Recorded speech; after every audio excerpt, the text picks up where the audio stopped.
말씀 함께 보도록 하겠습니다. 창세기 4장 8절에서 15절의 말씀 저와 여러분이 교독하도록 하겠습니다.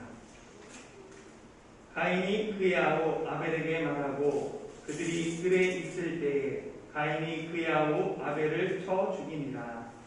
여호와께서 가인에게 이르시되 내 아우 아벨이 어디 있느냐? 그가 이르되 내가 알지 못하나이다. 내가 내 아우를 죽이는 자니이까. 이르시되 내가 무엇을 하였느냐? 내 아우의 핏소리가 땅에서부터 내게 호소하느니라. 땅이 그 입을 벌려 내 손에서부터 내 아우의 피를 받았은즉 내가 땅에서 저주를 받으리니. 내가 밭을 갈아도 땅이 다시는 그 소력을 내게 주지 아니할 것이요 너는 땅에서 피하며 유리하는 자가 되리라.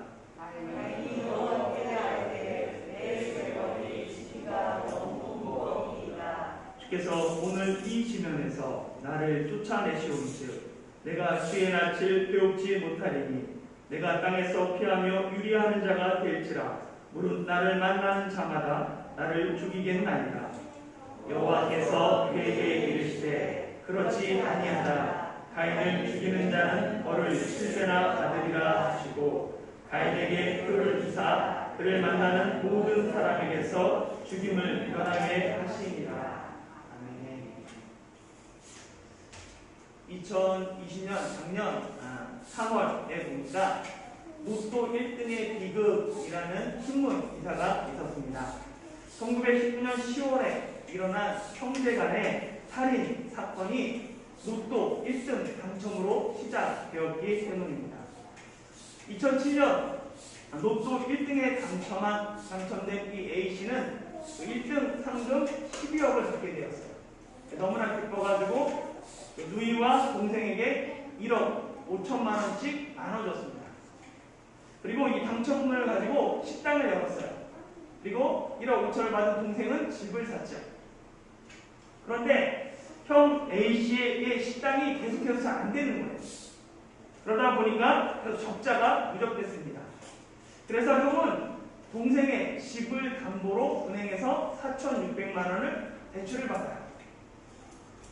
이후 은행의 빚독 속에 막 시달리다 보니까 형제끼리 사이가 안 좋아집니다. 그래서 정말 다투는 일이 많았어요. 사건 당일날 이 만취한 형이 동생과 다투는 중에 흉기로 동생을 찌르게 되고 그 자리에서 동생이 죽는 안타까운 사건이 일어났습니다. 인류 최초의 살인도 형제 사이에서 일어났어요. 최초의 살인은 하나님께 예물 드리는 그 제사와 관련이 있습니다. 그래서 형제인 가인과 아벨이 똑같이 하나님께 제물을 드렸는데 하나님이 동생 아벨과 그 제물은 받으시고 형 가인과 그 제물은 받지 않으셨습니다. 하나님께서 왜 가인의 그 제물을 받지 않으셨는지 우리가 지난 시간에 두 가지 이유를 살펴봤어요. 하나는 제물의 차이였고 하나는 사람의 차이였습니다. 그래서 지난주에 말씀드린 것처럼 오늘은 그럼 하나님께서 왜 아벨과 그 제물은 받으셨는지 살펴보려고 합니다. 창세기 3장을 할 때 복음의 핵심 세 가지를 말씀드린 적이 있어요. 기억하십니까? 첫 번째는 뭐였냐면 오직 하나님의 은혜라. 전적인 하나님의 은혜다 복음은. 그래서 내 행위나 노력과 상관없이 하나님의 일방적인 은혜, 값없이 주시는 하나님의 은혜가 복음입니다. 그래서 복음은 내가 성실하기 때문에 이루어지는 것이 아니라 하나님이 신실하기 때문에 이루어지는 거예요. 두 번째 특징은 뭐였냐면 복음은 예수 그리스도다라고 말씀드렸습니다. 예수 그리스도 하나님의 아들 복음의 시작이라고 말하죠. 복음의 내용은 언제나 예수 그리스도의 죽음과 부활입니다. 그래서 구약의 많은 사건들은 예수님의 죽음과 부활을 예표하고 신약의 사도들이 전한 복음은 예수님의 죽음과 부활이었습니다. 세 번째 복음의 핵심은 뭐였냐면 오직 믿음으로 구원받는 겁니다. 하나님의 은혜가 죄인에게 임하는데 그 통로가 뭐냐면 믿음인 거예요. 통해서 우리가 구원을 받습니다. 모든 사람은 믿음으로만 의롭다함을 인정받아요. 아담과 하와가 에덴 동산에서 추방당했어요. 근데 왜 추방당했습니까? 죄를 범했기 때문에. 하나님이 금하신 선악과를 먹었기 때문에. 그러니까 죄를 범했기 때문에, 죄를 지었기 때문에 에덴 동산에서 추방당했어요. 죄는 하나님과 인간 사이를 갈라놓습니다. 거룩하신 하나님이 죄인과 함께 할 수 없어요. 그래서 인간을 에덴 동산에서 추방시키셨습니다. 그런데 얼마의 시간이 지나서 하나님께서 아벨과 그의 제사를 받아주세요. 받아줬다는 건 뭐냐면 죄의 문제가 해결됐다는 거예요. 그 추방되었던 것들이 다시 복음으로 회복되고 막혔던 담이 제거되었다는 이야기입니다. 그러면 어떻게 아벨과 그의 제물이 하나님 사이를 갈라놓았던 죄의 문제를 해결했는가? 그 이유가 신약성경 히브리서 11장 4절에 기록되어 있습니다. 같이 한번 히브리서 11장 4절 읽어볼까요? 시작. 믿음으로 아벨은 가인보다 더 나은 제사를 하나님께 드림으로 의로운 자라 하시는 증거를 얻었으니 하나님이 그 예문에 대하여 증거하시니라. 그가 죽었으나 그 믿음으로써 지금도 말하라. 아멘. 보세요. 아벨이 가인보다 더 나은 제사를 하나님께 드렸는데 무엇 때문이에요? 그래요? 믿음 때문이다. 아벨의 제사에는 믿음이 있었다라고 말합니다. 그러니까 하나님이 아벨의 제사를 받은 건 믿음 때문이에요. 믿음이 무엇일까요? 성경이 말하는 믿음은 신념이 아닙니다. 신념을 아는 사람들이 믿음으로 착각해요. 믿습니다. 믿습니까? 믿으시면 아멘. 이렇게 외치는 분들 들어보면 주로 뭐예요? 자기 신념을 믿음으로 포장하는 경우가 많아요. 믿음은 믿습니까를 강조하지 않아도 돼요. 왜냐하면 믿음은 자기 확신, 이게 아니라 하나님의 말씀에 대한 반응이기 때문입니다. 믿음은 언약에 대한, 하나님의 약속에 대한 응답인 거예요. 그래서 아벨이 믿음으로 제사를 드렸다라는 것은 하나님의 약속에 아벨이 응답했다라는 의미예요. 그러면 한번 생각해 봐야 돼요. 아벨이 응답한 하나님의 약속이 무엇인가? 하나님이 무엇을 약속했을까? 결국은 성경을 보면 하나님이 그전까지 약속한 인간에게 약속한 한 가지밖에 없어요. 창세기 3장 15절. 여자의 후손을 통해서 뱀의 머리를 상하게 할 것이라는 첫 번째 복음, 그 약속밖에 하나님이 하신 게 없습니다. 그러니까 그 복음을 아벨은 믿었다는 거예요. 어쩌면 신념은 그 형인 가인이 더 강했을 거예요. 맨 처음 최초로 하나님께 제사를 드린 사람은 가인입니다. 그리고 가인은 가장 소중하고 가치 있는 것을 제물로 드렸어요. 그러니까 당연히 하나님이 그 제사를 기뻐 받으시라라고 확신했죠. 그런데 그 확신이 깨집니다. 하나님이 동생의 제물을 받으셨는데 자신이 드린 제사는 받지 않으셨습니다. 믿음은 내 신념과 확신에 하나님이 응답하는 게 아니에요. 반대로 하나님의 말씀에 내가 반응하고 응답하는 게 믿음입니다. 그래서 믿음의 근거는 하나님의 약속, 하나님의 말씀입니다. 그러니까 내가 믿는다는 건 뭘 믿는다는 거냐면 하나님의 약속을 믿는다는 거예요. 우리는 하나님께 예배드리면 하나님께서 기뻐하실 것이다 라고 생각해요. 그러나 아벨이 단지 제사 드렸기 때문에 하나님이 아벨의 제사를 받고 의로운 자라라고 증거하신 것이 아닙니다. 아벨은 제사를 믿음으로 드렸기 때문에 하나님이 그를 의로운 자라라고 증거하신 거예요. 아담도 아벨도 오직 믿음으로 의로운 자라 증거를 얻었습니다. 이는 우리도 마찬가지입니다. 우리의 노력이나 행위가 아닌 오직 믿음으로만 의롭게 됩니다. 갈라디아서 2장 16절 한번 읽어볼까요? 시작.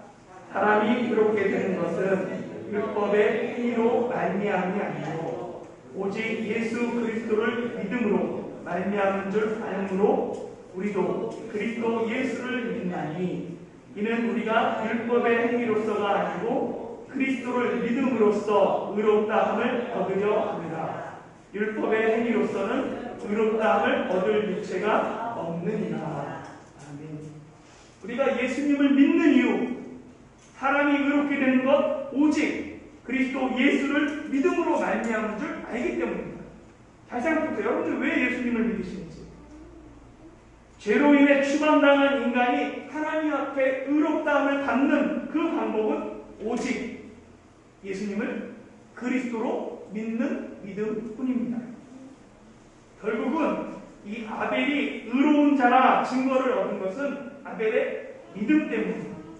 그리고 그 믿음의 근거는 뭐냐면 하나님의 말씀인 약속인 창세기 3장 15절 여자의 후손이라는 거예요. 아벨은 여자의 후손을 믿음으로 말미암아 하나님 앞에 의롭다라는 증거를 얻었습니다. 하나님이 창세기 3장에서 아담의 믿음을 보시고 가죽옷을 입혀주셨죠. 창세기 4장에서는 아벨의 믿음을 보시고 아벨의 제사를 받아주셨습니다. 그래서 비록 아벨은 죽었지만 그 믿음으로써 지금도 증거하고 있다라고 히브리서 11장 4절이 얘기하는 거예요. 그리고 11장 4절에 보면 하나님은 아벨의 믿음을 보시고 아벨을 의로운 자라고 증거하시고 또 하나 있어요. 아벨이 드린 그 예물에 대해서 증언하셨습니다. 이렇게 되죠? 보면 아벨이 드린 예물이 뭐예요? 양의 첫 새끼와 기름이었어요. 이 아벨이 드린 양의 첫 새끼, 이것을 하나님께서 창세기부터 요한계시록까지 계속해서 증언하세요. 요한계시록에 예수님을 뭐라고 표현하냐면 창세 이후에 죽임을 당한 어린 양이다라고 해요. 창세 이후에 첫 번째 죽임을 당한 어린 양이 바로 아벨이 드린 양의 첫 새끼인 거예요. 그리고 이것이 후에 아브라함이 모리아산에서 이삭을 대신해서 여호와 일의 그 순양을 드리죠. 그 양으로 이어지고 출애굽 시대에 이스라엘 백성이 출애굽할 때 장자 대신에 죽임을 당한 어린 양이 이어집니다. 그리고 이는 구약 시대에 제사가 되면서 매일 아침과 저녁에 2번씩 어린 양을 제물로 드리는 상번제가 있어요. 상번제는 뭐냐면 항상 드리는 제사예요. 이건 이유가 없습니다. 무조건 아침 저녁으로 그 제단에다가 어린 양을 드려야겠어요. 그렇게 이어져 내려오다가 마침내 신약에 이르러 세상 죄를 지고 가는 하나님의 어린 양 예수님으로 그 실체가 드러납니다. 예수님은 하나님의 어린 양으로 십자가에서 돌아가시면서 다 이루었다라고 선언하셨어요. 그리고 요한계시록은 뭐라고 얘기하냐면 어린 양의 생명책에 그 이름이 기록된 사람마다 하나님 나라에 들어갈 수 있다, 구원받는다라고 이야기하면서 성경이 끝이 납니다. 이와 같이 성경의 일관성, 통일성, 그리고 점진성은 이게 사람의 말, 사람의 뜻이 아닌 하나님의 말씀이다라는 증거가 되는 거예요. 1600년이 넘는 시간 동안 40여 명에 의해서 성경이 각각 66권이 기록되었는데 그 주제가 하나라는 거예요. 어떻게 구원을 얻으십니까? 하나님이 어떻게 구원을 이루셨는가? 이 놀라운 주제로 되어 있고 그것이 하나의 큰 흐름으로 되어 있습니다. 그렇기 때문에 이 성경을 우리는 하나님의 말씀이다라고 이야기합니다. 하나님의 이 구원 역사의 흐름 속에서 가인과 아벨의 사건은 단순히 형제 살인 사건이 아니에요. 창세기 3장 15절에 연장선상에 있는 거예요. 그래가지고 뱀의 후손이 여자의 후손을 죽인 사건입니다. 가인은 여자의 후손에 대한 기대를 한 몸에 갖고 태어났어요. 그래서 이름을 얻었다.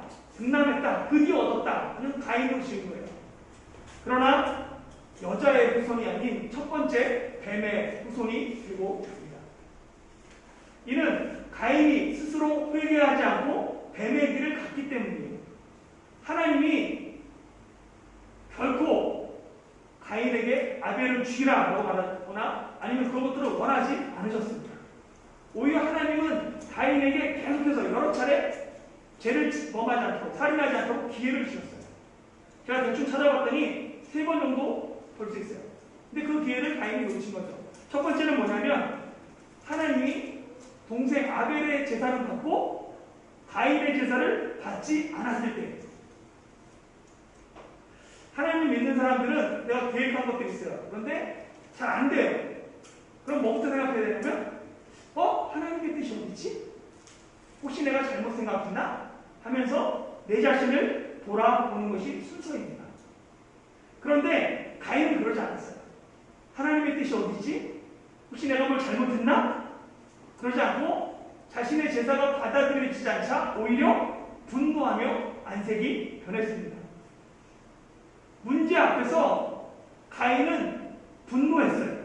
그로 인해 하나님이 제사를 받지 않으신 것, 자신을 돌아볼 수 있는 기회인데 그것이 기회인지조차 모르고 넘어가게 됩니다.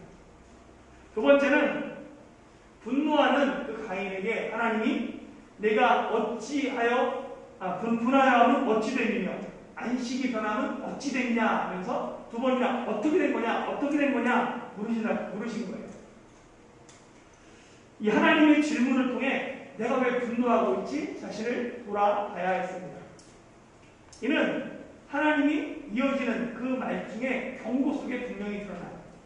하나님이 분노하는 가인에게 뭐라 그러냐면 죄가 너를 원하나 너는 죄를 다스리라 라고 말씀하십니다.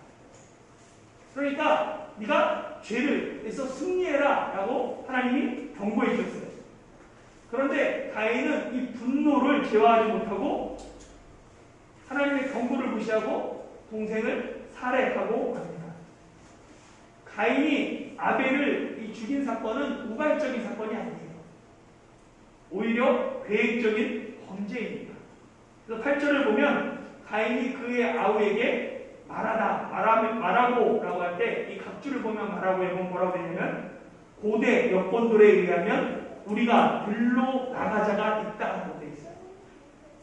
그러니까 가인은 하나님의 눈을 피해서 동생을 들로 유인한 거예요. 하나님의 경고에도 불구하고 가인은 죄를 다스리지 못하고 오히려 죄에 잡아먹혀 괴물이 되고 말았습니다. 세 번째는 가인이 아벨을 죽인 후에 그때 하나님이 가인에게 물어보시죠.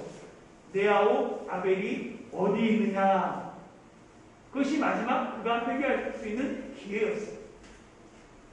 아담이 죄를 범한 후 하나님의 낯을 피하여서 나무 사이에 숨어 있을 때 하나님이 아담을 먼저 찾아오셔서 아담아 보시고 내가 어디 있느냐라고 물으셨죠.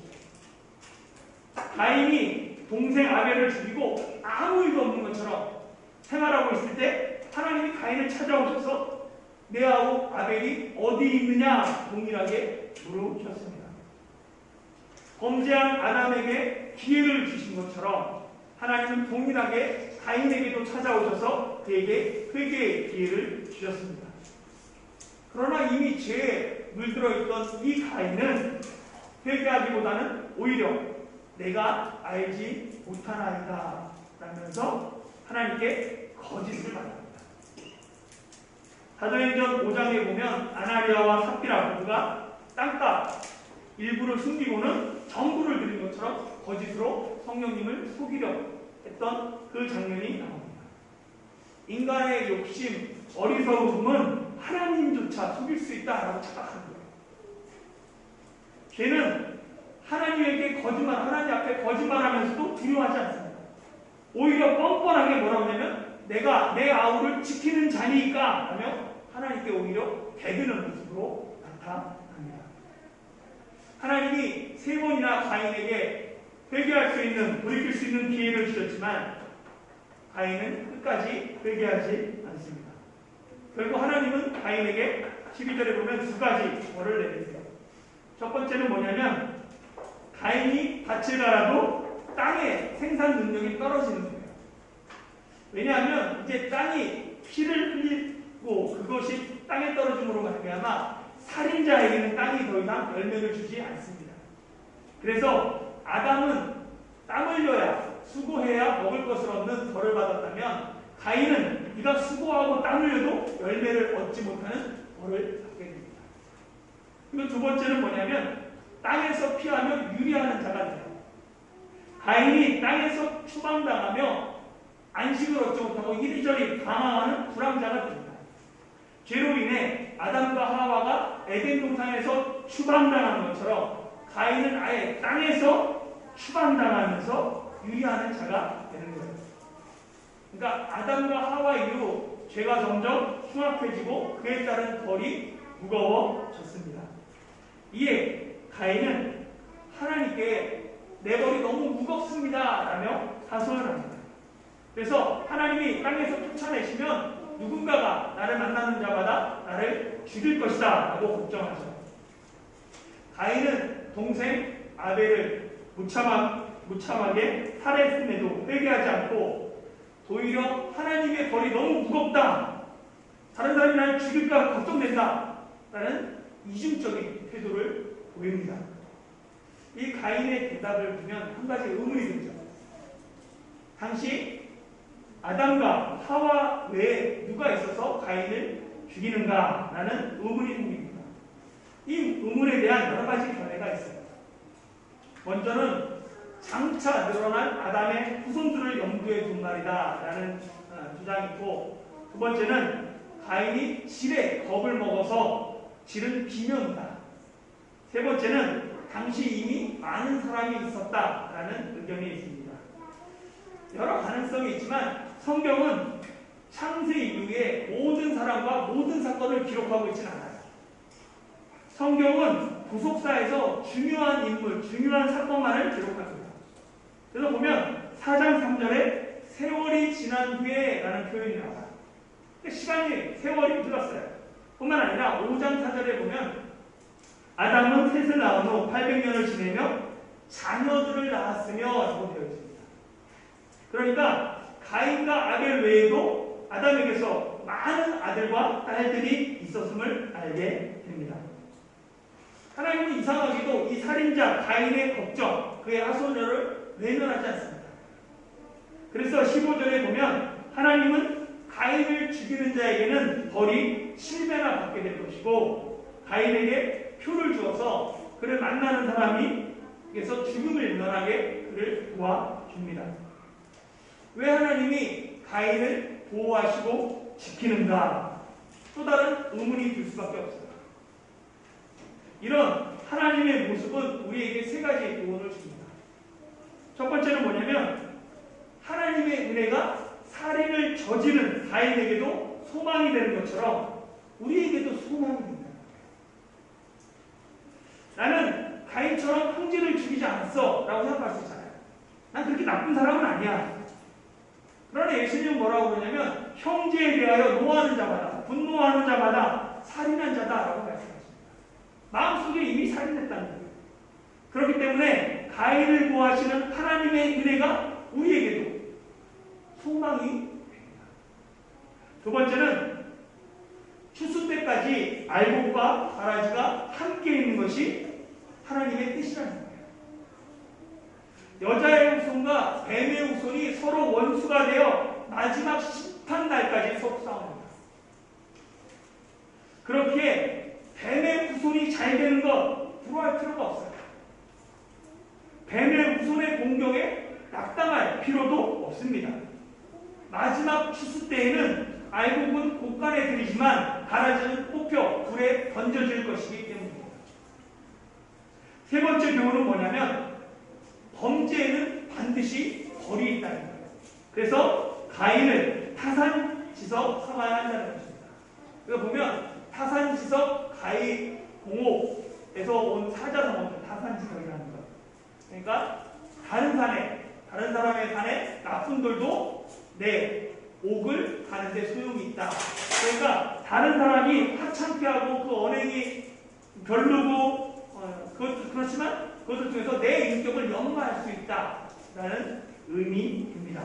이렇게 우리는 이 가인을 보면서 가인이 벌을 받아서 땅에서 피하며 유리하는 모습을 보면서 살인하면 되지 않는다. 생명을 소중하게 여겨야 되는구나 라는 교훈을 다른 사람들이 얻을 수 있다는 것입니다. 오늘 말씀을 마치려고 합니다. 사랑하는 성도 여러분, 하나님은 죄인을 외면하지 않고 먼저 찾아오셔서 사랑을 베푸시는 하나님입니다. 우리가 아직 죄인 되었을 때 하나님께서 예수님을 보내셔서 우리를 위해 십자가의 예수님을 내어주셨습니다. 그 하나님을 믿음으로 우리가 구원을 얻었어요. 우리는 이미 사망에서 생명으로 옮김받은 사람들입니다. 그 하나님의 은혜, 그 사랑에 감사하며 이번 한 주간도 믿음으로 승리하는 저와 여러분이 되시길 예수님의 이름으로 축원합니다. 기도하겠습니다. 사랑의 하나님, 아벨과 그의 제물의 의미에 대해서 함께 말씀을 살펴보았습니다. 오직 믿음으로 하나님의 약속을 믿음으로 제사드렸던 그 아벨의 믿음을 따라 우리도 오직 믿음으로 구원받았음에 감사하며 이번 한 주간도 믿음으로 살게 하여 주시옵소서. 비록 우리는 부족하고 연약하고 가인과 같은 삶을 살지라도 변함없는 하나님의 은혜와 사랑이 우리로 하여금 하나님의 자녀되게 하셨음을 감사하며 이 복음의 소식을 아직도 주님을 모르는 여러 사람들에게 예수 그리스도의 복음을 증거하는 삶이 되게 하여 주시고 더욱더 풍성한 감사로 살아가는 저희들 되게 하여 주시옵소서. 한 주간도 말씀 안에서 승리하기를 간절히 사모하오며 우리 주님 예수님의 이름으로 감사하며 기도드리옵나이다.